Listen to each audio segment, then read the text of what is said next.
जय भीम मित्रांनो. आज पुन्हा मला व्हिडिओच्या माध्यमातून असं पत्र दाखवायची वेळ येते की बाबा शैक्षणिक जातीय भेदभाव आहे. हिडन कास्ट डिस्क्रिमिनेशन आपले विद्यार्थी सहन करतायत. जे विद्यार्थी SC ST OBC आणि इतर कम्युनिटीतून बिलॉंग करतात, पुण्यामध्ये BJ मेडिकल कॉलेजमध्ये त्या विद्यार्थ्यांना जाणून बुजून त्रास दिला जातोय. इव्हन मित्रांनो, आज मी महाराष्ट्र युनिव्हर्सिटी ऑफ हेल्थ सायन्सच्या कुलगुरूंना भेटायला आलो. त्यांना मी पत्र दिलेलं आहे की तिथल्या ज्या प्राध्यापक मॅडम आहेत, देशपांडे मॅडम, उपप्राचार्य आहेत मुंडळे मॅडम, आणि जे कोणी संबंधित कर्मचारी आहेत, जे कोणी इतर कम्युनिटीच्या मित्रांना त्रास देतात जाणून बुजून, त्यांच्यावरती कठोर कारवाई झाली पाहिजे, त्यांना सस्पेंड केलं पाहिजे.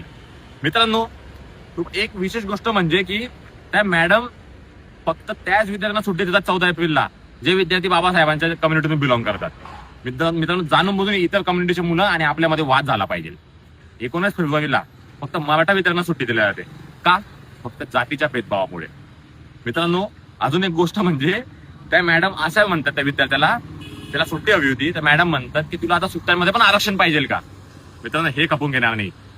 देशपांडे मॅडमांवर कारवाई झाली पाहिजे, तिथल्या उपप्राचार्यावर पण कारवाई झाली पाहिजे. मित्रांनो, ससून रुग्णालय खूप मोठं रुग्णालय आहे, BJ मेडिकल कॉलेज खूप मोठे आहे. मित्रांनो, आपल्याला यांना जर लाईनवर आणायचं आहे मित्रांनो, तर आपल्याला सोबत यावं लागेल. या व्हिडिओला शेअर करा आणि मित्रांनो, आपल्याला एकजूट यावं लागेल. आपण याच्यावरती नक्की कारवाई करूयात आणि लवकरच भेटूया. जय भीम.